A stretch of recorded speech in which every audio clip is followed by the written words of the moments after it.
Guys, അപ്പോൾ രേണുസുതി നമ്മുടെ മുത്തുമണി രേണുസുതി ബിഗ് ബോസിലേക്ക് 99.999% സെലക്റ്റായ ഒരു വാർത്ത നിങ്ങളോട് പങ്കുവെക്കുന്നു ഗൈസ്. വാർത്ത അല്ല ആണ്. അപ്പോൾ ഇനി എന്താ വെച്ചാൽ അങ്ങനെ അങ്ങോട്ട് ഉറപ്പിച്ച് പറയാൻ പറ്റുമല്ലോ സെലക്ട് ചെയ്തോന്ന്.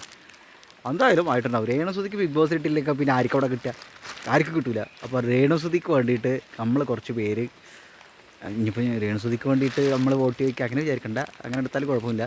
രേണുസുധീരെ എല്ലാവരും സപ്പോർട്ട് ചെയ്യുക. ഓക്കെ, നിങ്ങൾ ഈ രേണുസുധീരെ കുറ്റം പറയുന്ന ആളുകളെ നിങ്ങൾ ഈ മുൻവിധികളൊക്കെ മാറ്റി വെച്ചിട്ട് അവരൊരു വ്യക്തി എന്ന ലെവലെടുത്ത് നോക്കി കുടുംബം നോക്കുന്ന, വിധവയായ, അവനവൻ്റെ ജോലി ചെയ്ത് കുടുംബം നോക്കുന്ന, അച്ഛനെയും അമ്മേനെയും നോക്കുന്ന, മക്കളെ നോക്കുന്ന രേണുസുധി. ഓക്കെ, അവരെ സപ്പോർട്ട് ചെയ്യാൻ വളരെ കുറച്ച് ആളുകളേ ഉള്ളൂ. ഇവിടെ ഒരു കുറേ ആളുകൾ സപ്പോർട്ട് കിട്ടുന്നുണ്ടെങ്കിലും ഇവിടെ ജീവിക്കാൻ പലർക്കും പാടാണ്. അതാണ് പെണ്ണും നോക്കണ്ട, പലർക്കും പാടാണ്. അങ്ങനെ ഇരിക്കുന്ന സമയത്ത് ഈ സമൂഹത്തിലെ ഭൂരിഭാഗം ആളുകൾ അവരെ കുറ്റപ്പെടുത്തിക്കൊണ്ടിരിക്കുക. അങ്ങനെ ഇരിക്കുന്ന ഒരവസ്ഥയിൽ അവരെന്ത് ചെയ്യണം?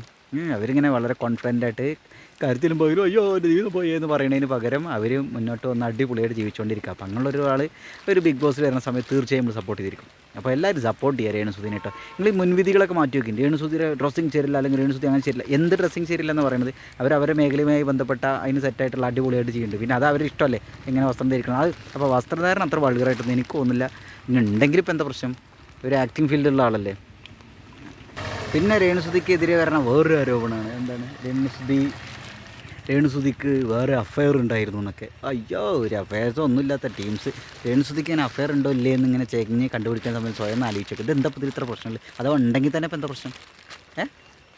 എന്താ പ്രശ്നം? ഒരു വ്യക്തിയല്ലേ, ആളുകളോട് എപ്പോഴെങ്കിലും ഒരു പ്രണയം നമുക്ക് തോന്നണം. ഓക്കെ, അപ്പോൾ അതിന് ഇത്ര നെഗറ്റീവായിട്ട് എടുക്കേണ്ട കാര്യം എന്താ? സദാചാരക്കാർ വന്നിരുന്നു. അയ്യോ, അപ്പോൾ അതൊന്നും വലിയ വിഷയമായിട്ട് തോന്നില്ല. അവർ കല്യാണം കഴിച്ചതിന് ശേഷം രേണുസുധീനെ, അതേപോലെ രേണുസുധിയുടെ കുട്ടികളെയും ഇവർ രണ്ടുപേരും കുട്ടികളെയൊക്കെ അടിപൊളിയായിട്ട് നോക്കണില്ലേ?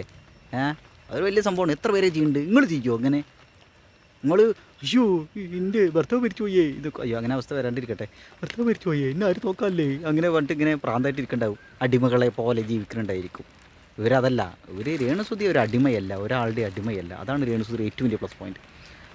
ഇത്രയും കോൺഫിഡൻ്റായിട്ട് ഓടിച്ചാടി നടന്ന് അഭിനയിച്ച് അല്ലേ, ഒക്കെ അടിപൊളിയായിട്ട് ചെയ്യണമെങ്കിൽ അതൊരു വലിയ സംഭവമാണ്. അത് നിസ്സാരമായിട്ട് നിങ്ങൾ കരുതല്ലേ. അല്ല ഗീസ്, ഇവിടെ നല്ല മഴ പെയ്യണോ വേണ്ടേ എന്നുള്ളൊരു ഡൗട്ടിലാണ്. അപ്പോൾ ഞാൻ കോട്ടൂർ വെച്ചു. അപ്പോൾ ഞാൻ പറഞ്ഞു വന്നത്, പിന്നെ രേണുസുധി നിങ്ങളൊരു കാര്യം ആലോചിച്ചോക്കിൻ. അവർ കമ്മ്യൂണിക്കേറ്റ് ചെയ്യുന്ന രീതി ആലോചിച്ചോക്കിൻ. അവർ കള്ളത്തരം വർത്തമാനത്തിലായിട്ട് എനിക്ക് തോന്നുന്നില്ല. കള്ളത്തരമുള്ള ആളുകളാണെങ്കിൽ കുറച്ച് വളരെ ശ്രദ്ധിച്ചിട്ടാണ് സംസാരിക്കുള്ളൂ. അല്ല, എല്ലാവരും അങ്ങനെയല്ല. പൊതുവേ നമ്മൾ ഈ സാധാരണ ബുദ്ധി കൊണ്ട് ആലോചിച്ച് നമുക്ക് മനസ്സിലാവും. രേണുസുധിയുടെ കാര്യങ്ങൾ ചോദിക്കുമ്പോഴൊക്കെ അവർക്ക് അതിന് കൃത്യമായ മറുപടി ഉണ്ട്. അത് ഒന്ന് കാര്യം ആലോചിക്കുക. ഒരു ബാക്ക്ഗ്രൗണ്ട് ആലോചിക്കുക. ഒരു സാധാരണ കുടുംബം അങ്ങനെ ഒരു ലെവലിൽ വളർന്നു വന്ന ഒരാളാണ് കേട്ടോ. അവർക്ക് ഇങ്ങനെ ഒരു പൊതുമധ്യത്തിന് ആളുകൾ ചോദിക്കണതിനൊക്കെ മറുപടി കൊടുക്കുകയൊക്കെ ചെയ്യുന്നുണ്ടല്ലോ. പക്ഷേ ഇപ്പോഴത്തെ ഒരു അവസ്ഥ ഒന്ന് ആലോചിച്ച് നോക്കിയാൽ, അതായത് അവരുടെ മൈൻഡ് പ്യുവറായതുകൊണ്ടാണ്, ശുദ്ധമായ ജീവിതമായതുകൊണ്ടാണ് അവർക്കിങ്ങനെ പറയുന്നത്. പിന്നെ വേറൊരു കാര്യം ആലോചിച്ചോ, രേണുസുധിയോട് നിങ്ങൾക്ക് വേറെ റിലേഷൻഷിപ്പ് ഉണ്ടോ, അങ്ങനെ ഉണ്ടോ, മണ്ണാങ്കട്ടുണ്ടോ എന്നൊക്കെ നിങ്ങൾ ചോദിക്കുമ്പോൾ ഒരു കാര്യം ആലോചിക്കുക. അവർ 2 കുട്ടികളുണ്ട്, അച്ഛനും അമ്മയും ഒക്കെ ഉണ്ടല്ലോ. അപ്പോൾ ഇങ്ങനെയൊക്കെ ആൾക്കാർ ജീവിക്കണ സമയത്ത് വെറുതെ എനിക്ക് അതുണ്ട് മറ്റേണ്ട് മറിച്ചുണ്ട് ഇങ്ങനെ പബ്ലിക്കായിട്ട് ഇങ്ങനെ പറയാൻ പറ്റും. അതുകൊണ്ടെങ്കിലും നിങ്ങൾ ഏത് ലോകത്ത് അങ്ങടത്തെ ആൾക്കാർ ഇങ്ങനെ ചോദിച്ചിട്ടുണ്ടെങ്കിൽ അവസ്ഥ എന്താ? നിങ്ങളുടെ പേഴ്സണലായ കാര്യങ്ങളൊക്കെ പുറത്തിട്ടുണ്ടെങ്കിൽ അപ്പോൾ അവർക്ക് അതിനർത്ഥം അവർക്ക് നല്ല ബോധമുണ്ട് എന്നാണ്. രേണുസുധിക്ക് നല്ല മെച്യൂരിറ്റി ഉണ്ട് എന്നുള്ളതാണ്. പ്രാക്ടിക്കലായി ബോധമുണ്ട്, മെച്യൂരിറ്റി ഉണ്ട്, എങ്ങനെ പെരുമാറണം എന്നറിയതൊക്കെയാണ്. അപ്പോൾ അതൊക്കെ രേണുസുധിക്ക് പ്ലസ് പോയിൻ്റായി വിട്ടു വരും. അപ്പോൾ നിങ്ങൾ ബിഗ് ബോസിൻ്റെ ഒരു ടൈമായ സമയത്ത് വെറുതെ, അതായത് ഇങ്ങനെ ഹൃദയം ഉപയോഗിച്ച് രേണുസുധിനെ മനസ്സിലാക്കാൻ ശ്രമിക്കുക അതിൻ്റെ കാര്യം. അല്ലാണ്ട് ഈ കുന്നായ്മയുള്ള ആൾക്കാരെ ടീമിൻ്റെ കൂടെ കൂടാണ്ടിരിക്കുക. അപ്പം നമുക്ക് രേണുസുധിക്ക് വേണ്ടിയിട്ട് എന്തെങ്കിലുമൊക്കെ ചെയ്യണം. എല്ലാവരും രേണുസുധിനെ ഒറ്റപ്പെടുത്തിക്കൊണ്ടിരിക്കല്ലേ. അപ്പം നമുക്ക് അങ്ങനെ ഒറ്റപ്പെടുത്താൻ പറ്റില്ല.